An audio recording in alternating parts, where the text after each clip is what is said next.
Dans cette vidéo, on va retrouver les résultats de la vidéo précédente à l'aide de la calculatrice. Donc dans la vidéo précédente, on a construit des triangles rectangles ABC, rectangle en A, et on s'est intéressé à la tangente de l'angle B, sachant que la tangente de l'angle B, on a dit que c'était la longueur du côté opposé à C sur la longueur du côté adjacent à B. Avec le rapporteur, on a mesuré les angles correspondants. Eh bien, on peut tout à fait retrouver ce résultat avec la calculatrice et de façon beaucoup plus précise que le rapporteur. Donc pour cela, on prend sa calculatrice. Alors moi, j'ai pas le modèle que vous avez, donc voilà. Il faut vérifier que la calculatrice est bien paramétrée en degrés. Et vous observez sur votre calculatrice que vous avez trois touches, sinus, cosinus, tangente. Nous, c'est la touche tangente, là, qui va nous intéresser, la touche tangente. Sur les Casio, elles sont par là, plutôt. Et là, on va pas utiliser la tangente directement, mais puisqu'on connaît la tangente, on va taper la séquence Shift ou seconde, qui est par là aussi pour les Casio. Donc seconde, tangente, et on saisit la valeur de la tangente, donc 1 par exemple, et ça vous renvoie ici la mesure de l'angle. Donc avec la tangente de B égale à 1, on trouve que l'angle B est égal à 45 degrés. On va refaire la même chose pour la tangente égale à 2. Donc on fait Shift, tangente, et on tape 2, Shift tangente 2 égale, et la calculatrice affiche, vous voyez pas, c'est mal éclairé, la calculatrice affiche environ 63,4 degrés. Avec le rapporteur, on avait trouvé environ 63. On continue, Shift tangente 3, donc là en fait quand on tape ça, on connaît la valeur de la tangente. On fait Shift, tangente, on donne la valeur de la tangente, égale, et ça renvoie à la mesure de l'angle. On trouve un angle de B environ égal à 71,6. Avec le rapporteur, j'avais mesuré 72. Et enfin, la dernière, Shift, tangente 4. Et là, ça renvoie un angle B environ 76 degrés. Donc, ça correspond effectivement à la mesure qu'on avait faite.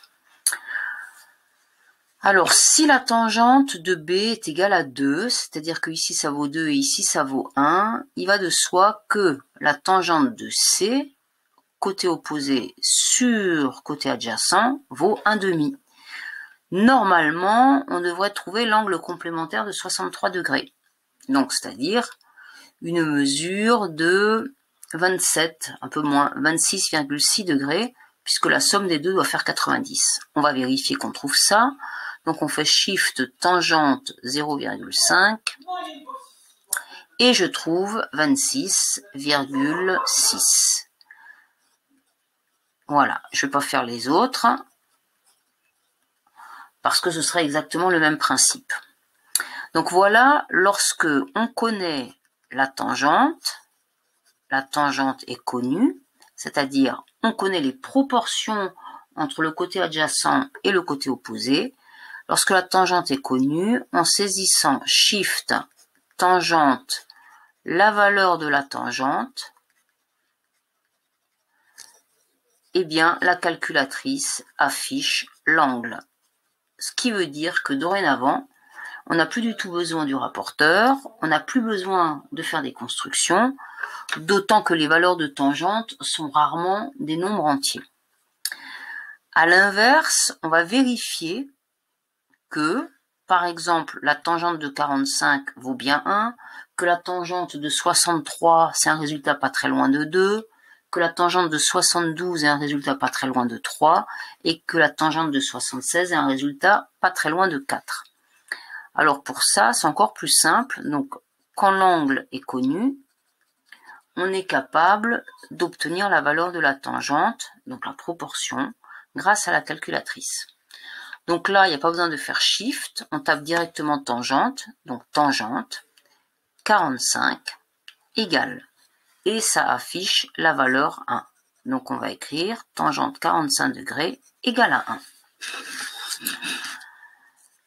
On avait mesuré 63 degrés. Tangente 63 degrés égale tangente 63 degrés environ égale à 1,96. Donc 1,96, on n'est pas très loin de 2. Puis on avait mesuré 72 degrés. Donc on va saisir tangente 72 degrés. Et on trouve alors la valeur exacte qui est exprimée ici sur ma calculatrice avec des racines carrées, mais sinon la valeur décimale qui est environ de 3,08, donc pas très loin de 3. Et enfin, tangente 76 degrés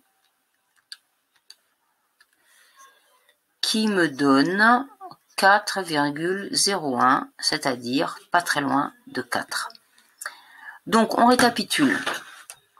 Si on connaît l'angle, il suffit d'utiliser la touche de la calculatrice, tangente, et elle édite la proportion longueur du côté opposé sur longueur du côté adjacent, c'est-à-dire la proportion tangente. Si au contraire, on connaît la proportion tangente et qu'on veut l'angle, il faut taper Shift tangente, on saisit la valeur de cette proportion, la valeur de cette tangente, et la calculatrice édite l'angle. Ça va être très très utile dans les exercices.